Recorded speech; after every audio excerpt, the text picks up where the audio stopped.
Hey, what up everybody? This is Stephen Breach coming to you with a preview of the Week 2 Baltimore Ravens playing the Pittsburgh Steelers. Basically, this game's to be held on September 11th this year, on Thursday. And honestly, there's been a lot of news coming out of Baltimore this week with the whole Ray Rice elevator video being released by TMZ. And honestly, I know that Pittsburgh's coming off of the win against Cleveland, where basically Ben Roethlisberger had some fourth quarter magic, where basically Mike Tomlin let him go for it on a fourth down situation, and they were able to pull out the win there in Cleveland. While Baltimore, they took the loss against Cincinnati. I think the one good thing that does come out of this for Baltimore is basically that they are going to be playing on Thursday. There's a lot of media coverage, I'm sure that in Pittsburgh and Baltimore, they're going to be hitting this pretty hard. But, for most, people around the country, they're just getting home in time in order to watch this Thursday night, game in prime time. There's not going to be this Sunday sort of madhouse coverage of basically, Pam Oliver and Michael Strahan and, whoever they fly around the country for the different shows, NFL on CBS, NFL on Fox, ESPN's going to send somebody. Definitely the Baltimore Ravens are going to be one of the biggest stories involving Ray Rice this week come Sunday for all of those NFL pre-shows. Plus, you got the built-up week that gets you there with all of the NFL coverage. And plus, this is a big enough story that it's going to be nightly news, where you got Diane Sawyer and Tom Brokaw and all them talking about it.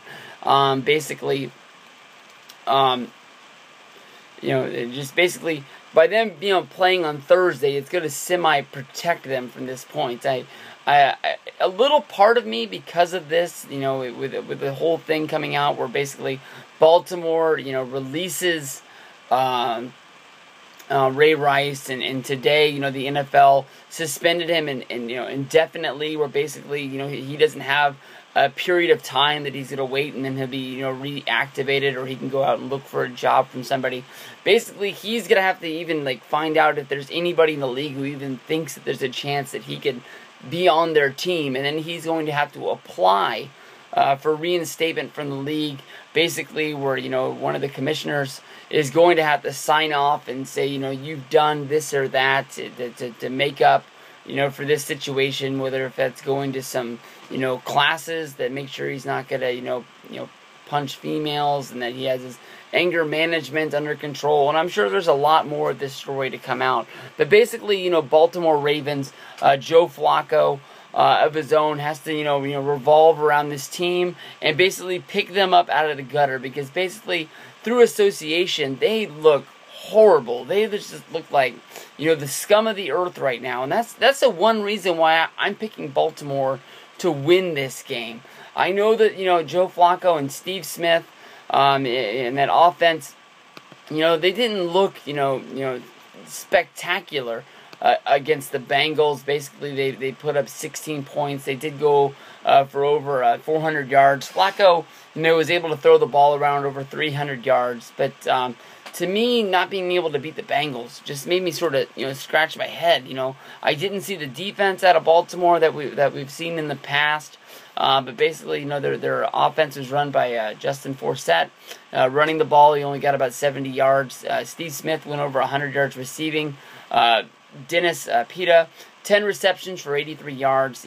Basically, I just really think that, I think that somehow Baltimore, as a team and as a city, is going to have to pick themselves out of the gutter, knowing that they're going to have to do it. I don't know if it's just to be some superhuman strength that is basically going to get this done, but basically I can see Flacco and Steve Smith pulling out the victory in this one. Pittsburgh, definitely they're not no slouches. This is the first time we've seen Pittsburgh play Baltimore since last year on Thanksgiving. That was, of course, the game that Baltimore run, and as Jacoby Jones was running back the return. That was when Mike Tomlin accidentally walked out onto the football field and almost made Jacoby Jones run out of bounds. Where basically there was a big-time fine. I believe there was some sort of a penalty that went against the Steelers for that. And everybody tries to cheat, here or there somewhere along the way. He got caught. that's basically all you can say about it. I remember when this went down, basically, all of the people went out and they pulled film of all these other teams doing things like this. I remember there was some sort of thing where basically, they would, on kickoff returns, they would have everybody stand up on the line, and basically it was one guy's job to make sure somebody knocked the gunner out of bounds, where basically he wasn't able to run back inbounds easy. He had to basically run behind a wall of people in order to get back into the field of play. It's a shame what happened with Ray Rice out there. I think that's what most people are going to be thinking about, but definitely this game being played on Thursday is going to be one of the big uplifting things for Baltimore, is they're not going to have to go through all the pressure, and once they're just bombarded with the reporters, they want to get their stories in for Saturday nights and Sunday morning NFL kickoff shows. Basically their game will be over, and they'll be thinking about next week's game, where they're going to go play they go play at Cleveland on the 21st. So then there'll definitely be enough time where they can sort of swallow up everything that happened, which definitely is still picking through their brains right now, and be able to get back on the field and get this done. But I'm picking the Ravens to beat the Steelers, and that's my Thursday Week 2 pick. Peace out.